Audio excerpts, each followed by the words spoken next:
Today I will tell a scary story from my subscriber. After listening to it, you will be very shocked. The announcement came over the intercom just after second period. Attention, staff and students. This is not a drill. I repeat, this is not a drill. The school is now in lockdown. Please follow all emergency procedures immediately. At first, there was the usual nervous chuckling. A few exchanged glances, but then came the words that changed everything.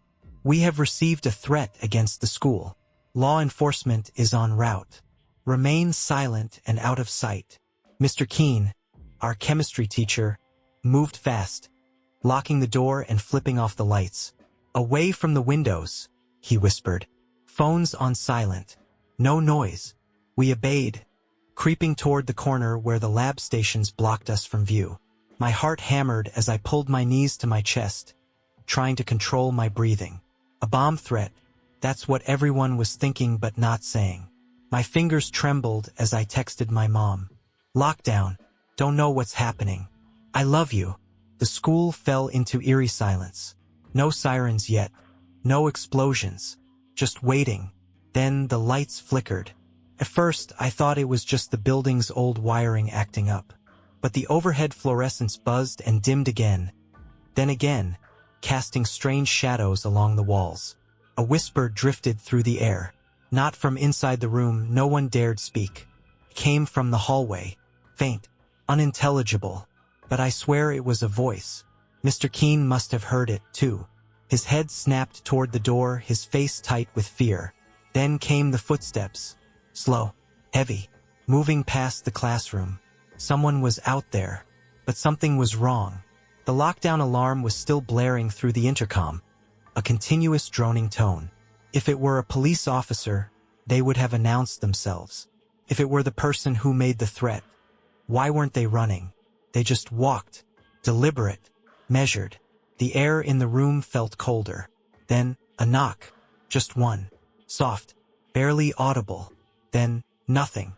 We stayed frozen. Minutes passed. Mr. Keene motioned for us to stay put as he crawled toward the door, moving with slow, careful precision. He peered through the reinforced glass window. His body went rigid. His eyes widened. Then, in the dim glow from the hallway, I saw the color drain from his face. Mr. Keene's breath hitched. His hand shot up in a warning gesture. Don't move. Don't make a sound. I was close enough to see the sweat beading on his forehead, the tremor in his fingers. Whatever he saw, it wasn't just a cop checking the hallways. It wasn't some teacher making sure we were safe. And then, he did something I will never forget. He crawled backward from the door without standing up, like a soldier avoiding enemy fire. I could hear his breathing now, shallow and ragged. When he reached us, he whispered, so softly I barely caught the words. Something is in the hallway, and it's not human. Cold, electric dread shot through me. I had to see. Ignoring every rational instinct, I shifted just enough to angle my head toward the door. The narrow rectangle of safety glass looked out onto the dim hallway, where the emergency lockdown lights glowed an eerie red. And standing right outside our classroom was a figure. Tall. Too tall. His head nearly brushed the ceiling tiles. It didn't move. Just stood there, facing the door. I couldn't make out a face. Just a long, black shape, distorted by the dirty glass. The hallway lights flickered again, and for a brief second, I saw. His head twitched. Not a nod. Not a tilt. A full-body jerk, like a puppet with its strings yanked. Then the whispering started again. Not one voice. Many. Soft, overlapping, blending together like a swarm of unseen mouths murmuring just out of reach. I slapped a hand over my mouth to keep from gasping. Then the doorknob turned. Slowly, silently, testing the lock. I jerked back, heart in my throat. Mr. Keene clenched his fists, his knuckles white. We held our breath. The knob twisted one way, then the other, and finally it stopped. Silence. Then the footsteps resumed. Walking away. The pressure in my chest eased, until the sound changed. The footsteps weren't fading. They were multiplying. More and more, until the hallway outside our room was filled with unseen feet, moving in perfect, synchronized rhythm. like something had just let them all in. The sound of those synchronized footsteps sent a wave of nausea through me. They moved in perfect unison, like a rehearsed march, passing by our door, circling back, stopping, then starting again. We could barely breathe. Then, another noise cut through the rhythmic stomping. A different sound. A thud. From above. My eyes darted to the ceiling tiles. Another thud. Louder this time. Directly overhead. Something was in the ceiling. Mr. Keen's face was slick with sweat now. His hands trembled as he pressed a finger to his lips. Silence. A faint scraping sound, like something shifting, sliding through the ventilation shafts. The fluorescent light above us flickered again, then dimmed completely, leaving only the emergency glow from the hall seeping under the door. Then, the ceiling tile above Miguel, the kid sitting closest to the back wall, suddenly buckled. Not enough to fall, just enough to sag, like something heavy was pressing down on it. Miguel's eyes went wide. His mouth opened, but before he could make a sound, Mr. Keen clamped a hand over his lips. We all stared up, frozen. For a moment, nothing. Then a long, slow exhale. Not from us, from inside the ceiling. A breath, wet, raspy, too close. I squeezed my eyes shut, wishing I could disappear. Then the breath hitched, like it had just realized we were right beneath it. And then, the fire alarm exploded to life. A shrieking, ear-piercing wail. So loud I slapped my hands over my ears. The red strobes on the walls flashed violently, filling the room with bursts of frantic light. The noise shattered the silence, and suddenly, the entire school came alive. Doors opening, screams, rushing footsteps. For one horrifying second, I thought maybe it was over. Maybe it was just a regular lockdown, and the fire alarm was signaling the all-clear. Then, the ceiling tiles snapped open, and something reached down. A hand, but not a hand. Long, too many joints, the fingers ending in sharp, curling tips. Came down fast, grasping, twisting, searching for something to grab. Miguel scrambled backward just in time. But it didn't retreat. It stayed there, feeling, searching blindly, twitching, groping the air. And then it turned toward me, as if it could sense me watching. And just as it began to descend, the classroom door burst open. The door slammed open so hard it nearly flew off its hinges. For one heart-stopping moment, I thought whatever was in the hallway had finally forced its way in, that we were done. But then I saw them. Two figures, clad in tactical gear, rifles raised. Police. Everyone move. Now. One of them shouted over the blaring fire alarm. Mr. Keen didn't hesitate. Go! Go! He pushed Miguel forward, shoving us all into motion. We bolted for the door, just as the thing in the ceiling lurched downward. I felt the rush of air as those clawed fingers swiped, inches from my head. I didn't look back. The hallway was chaos. Flashing red lights, panicked students, teachers shouting. The air was thick with the smell of smoke. Where was the fire? Was there even a fire? The two officers motioned us forward, scanning the hallway like they were expecting an ambush. That's when I realized they were scared. The way they moved, eyes darting, fingers tight on their triggers. They weren't just escorting us. They were hunting something. And then the whispering returned. Louder now. No longer faint, no longer distant. It slithered through the air, overlapping voices. Some too high-pitched, some guttural and wet. Then came the shadows. Not just in the corners. They were moving, spreading, like ink bleeding into the walls and floor. One of the cops cursed. Jesus Christ! Stay together. Move! We ran. Doors banged open on either side of the hallway. Other students poured out, herded by officers, some crying, some frozen in shock. Then the lights died completely. In an instant, the hallway was plunged into utter darkness. The fire alarm still wailed, but the red emergency strobes stopped flashing. Just blackness. And then the screaming started. Not from ahead, from behind. Something was in the dark with us. A low, distorted sound cut through the chaos. A laugh, gurgling, inhuman. Then a wet crunch. And then silence. When the emergency lights flickered back on, a girl was missing. A single dark streak ran along the floor where she had been, and the shadows around us twitched. We weren't getting out of here alive. The red emergency lights flickered weakly, barely pushing back the darkness. The air was thick, wrong. Like we weren't breathing oxygen anymore but something else. Something alive. A girl was gone, vanished into the blackness. The dark streak on the floor glistened under the pulsing lights. The officers were moving fast now. One grabbed Mr. Keen's arm. "You're coming with us. We need to get out of this wing now." Mr. Keen didn't argue. None of us did.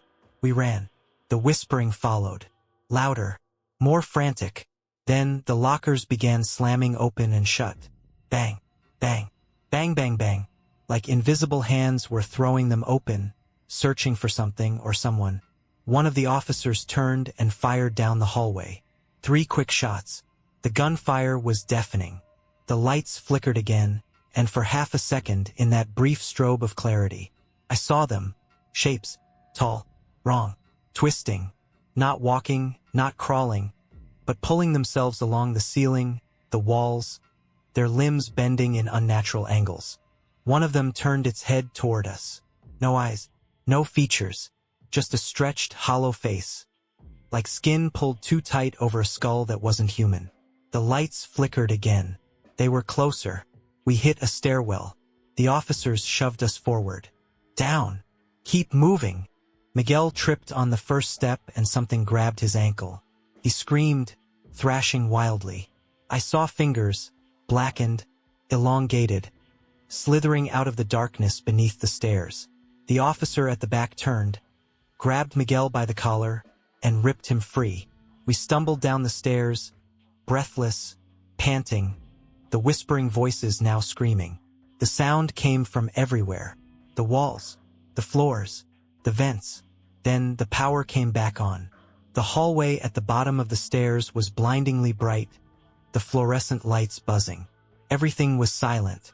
Just a normal school hallway.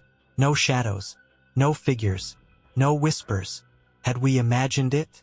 No, because when we turned, the officer who had saved Miguel was gone. Only his rifle remained, lying on the floor, barrel smeared with something thick and dark.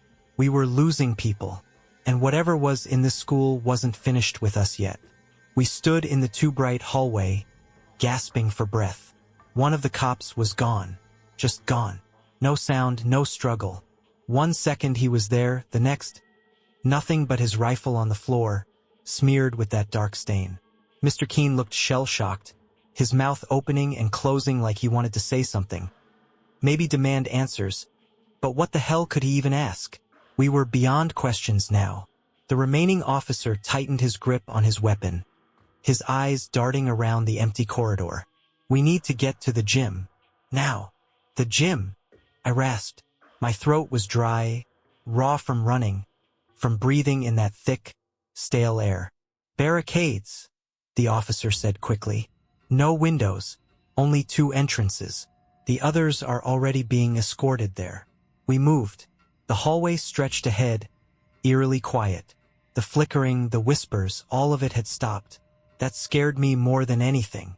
The quiet felt wrong, like the air was holding its breath. We passed an open classroom. Inside, chairs were overturned, desks scattered. A half-eaten lunch sat abandoned on a desk, as if the student had just vanished mid-bite. Miguel whimpered, "This isn't real. This isn't."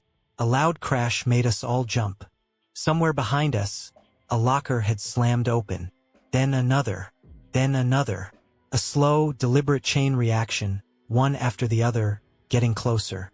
The officer cursed under his breath. "Move!" We ran. The gym doors were in sight now, just at the end of the hall. We could make it. Then the lights cut out again, plunging us into total darkness. The whispering returned, but this time, it was deafening. Not distant, right in our ears. I squeezed my eyes shut, my legs still pumping, running blind. My shoulders slammed into a locker, pain bursting down my arm, but I kept going. Ahead, the gym doors burst open. A beam of light, flashlights. People. More officers.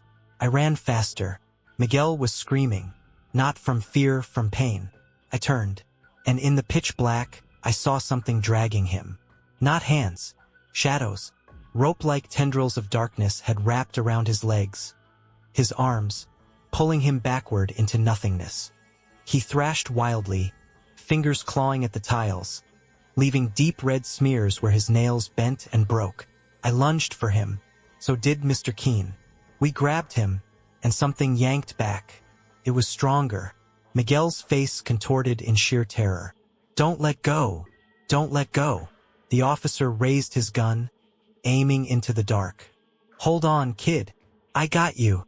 Then, a hand, blackened, wrong, too many fingers, burst out of the darkness and clamped over Miguel's face.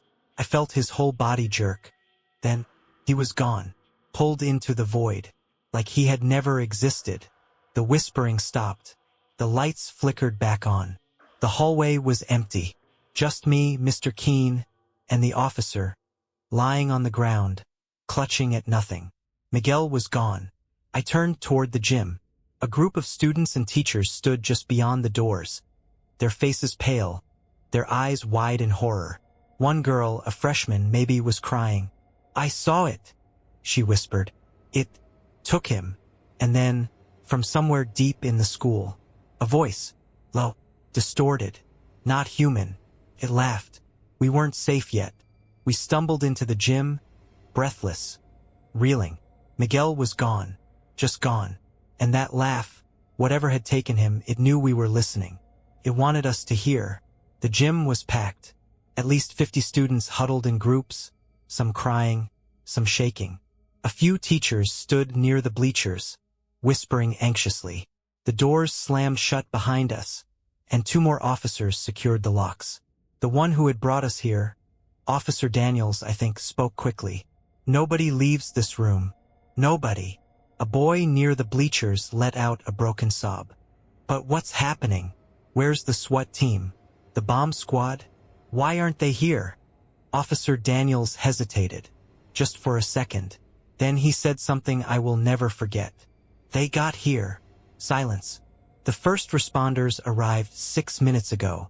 His voice was tight, careful. "We heard them come in through the east wing." He exhaled sharply, adjusting his grip on his rifle. "But they never came back out." A cold weight settled in my chest. Somewhere in this school, an entire squad of armed officers had vanished. Like Miguel. Like the other students. Like the missing teacher whose name I couldn't even remember now. Like this school was erasing us. Mr. Keen swallowed hard. "What do we do?" Daniels glanced at the other officer, a woman with her jaw clenched so tight it looked painful. Then he said, "We wait, and we pray that daylight changes things."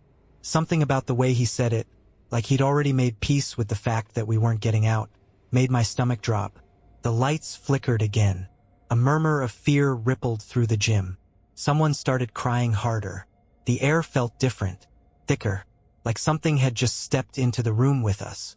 Then, from the opposite side of the gym, where the back doors led to the maintenance hall, 3 loud knocks, rhythmic, precise. Daniel's face drained of color.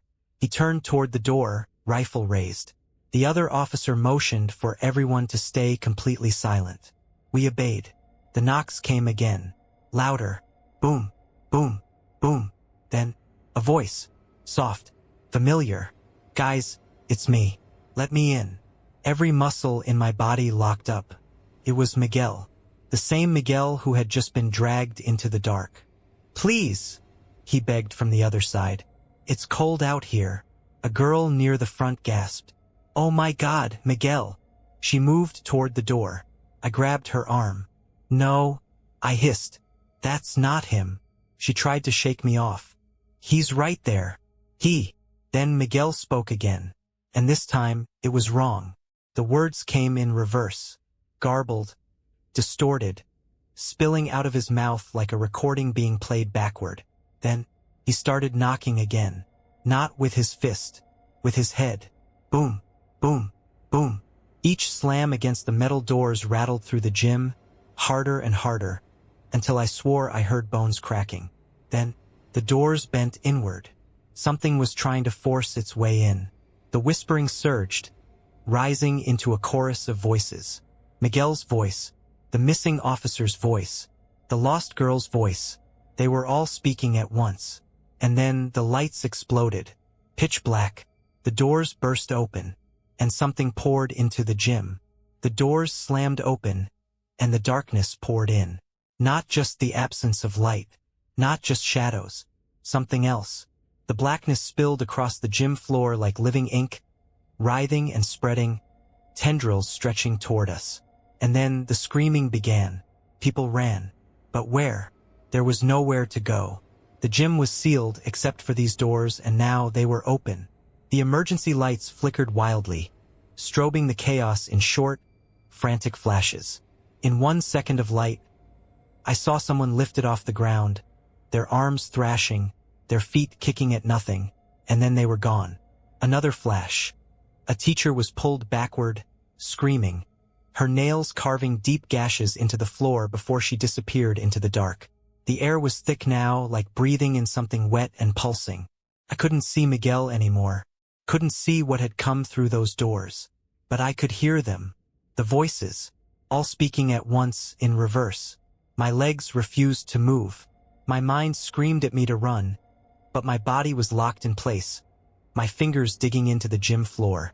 Something cold brushed against my ankle. I kicked, hard, and then a hand grabbed my wrist. Not a shadow. Not one of them. Mr. Keene.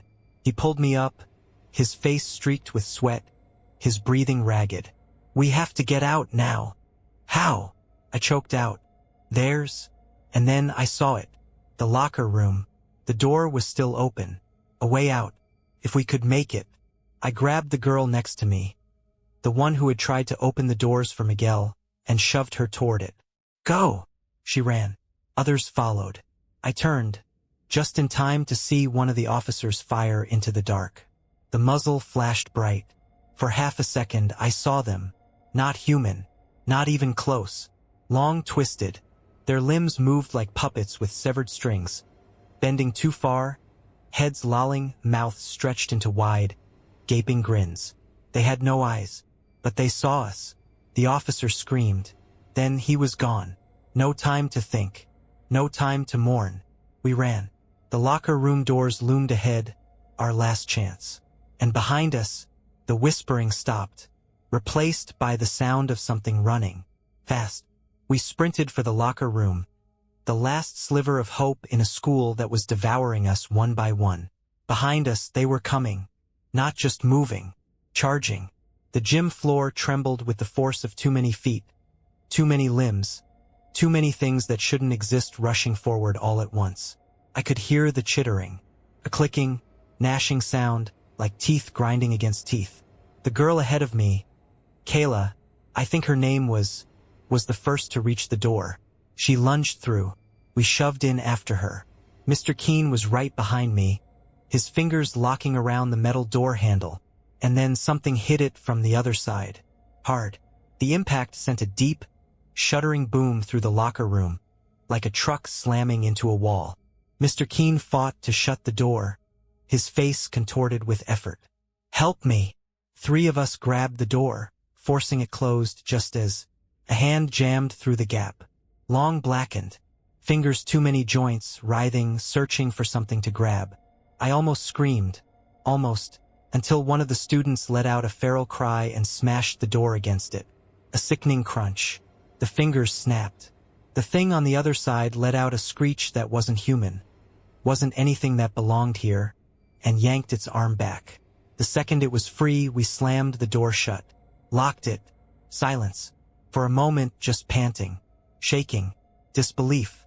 Then, a soft, rhythmic tap, tap, tap on the other side. Not knocking, mocking, like it knew there was nowhere left for us to go. The soft tapping on the other side of the locker room door didn't stop. Steady, taunting, like whatever was out there knew exactly how trapped we were. Nobody spoke. We were too afraid to break the silence.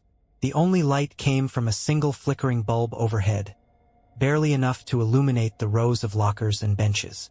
The air was thick, damp, filled with the stale stink of sweat and mildew. We weren't safe. Not yet. "There's another exit," Mr. Keene whispered. His voice was shaking, but he was trying to hold us together. "Through the showers. It leads to the back hallway. A way out, if it was still there. If it wasn't already waiting for us." Kayla let out a choked sob. "And then what?" she whispered. "We run into the dark. They're everywhere."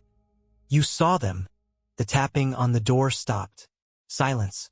Then, something knocked from inside the locker room. Not the door. Behind us. Inside the rows of lockers. I turned, my stomach dropping. The lockers stretched down the length of the room. Some dented, some rusted. They were all closed. Except for one. One door slightly ajar. A crack of darkness between the metal. And then, it moved. Slowly. Barely. Something was inside. Couldn't breathe. Then a voice, Miguel's voice. Weak. Pleading. "Please, let me out." Kayla covered her mouth with both hands. "No," she whimpered. "No, no, no." Mr. Keene grabbed my arm. "We keep moving. Now." We backed toward the showers, our steps careful, slow. The locker door swung open. Not fast. Not violent. Slow. Deliberate. The inside was pitch black. Empty. But the air changed. Heavy. Suffocating. The light flickered.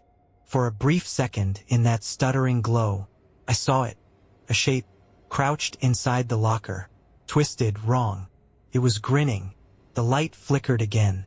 And it was gone. Just an empty locker. But we knew better. We ran. Through the showers, past the dripping faucets. Past the rust-stained tiles. The exit door loomed ahead. Mr. Keene shoved his weight against it. It burst open. And then, we were outside. The school loomed behind us, dark and silent. No flashing alarms. No screams. Just stillness. The sky was turning gray with the first hint of dawn. For the first time in what felt like hours, I tasted fresh air. We kept running. Across the lot. Past the teachers' cars. Toward the flashing red and blue lights parked at the far end of the road. Real lights. Real people. It was over. Or so we thought. Because just before I turned away, just before I forced myself to stop looking at the school, I saw something. In the second-floor window. A face. Not Miguel. Not a student. Something else. Something watching us. And then, it smiled.